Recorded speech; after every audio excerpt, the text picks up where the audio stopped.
Welcome. In this video we're going to calculate what the future value of a $10,000 investment at 5.3% for 12 years compounded annually will be.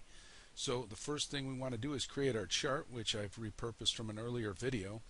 Because we're calculating the future value, I'll make this red so that we know which cell not to fill in.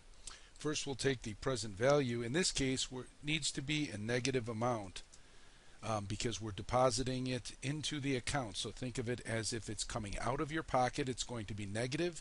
If it's coming out of the bank into your pocket, it's going to be positive.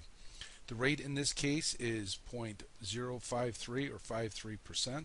The NPER or number of years is 12.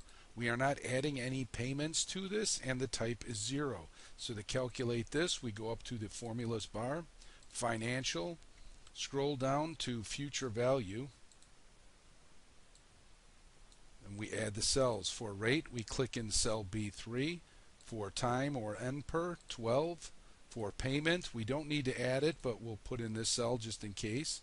For present value is 10,000, and the type by default is 0, but we'll include 0 here. So therefore our final answer would be $18,584.05. Thank you.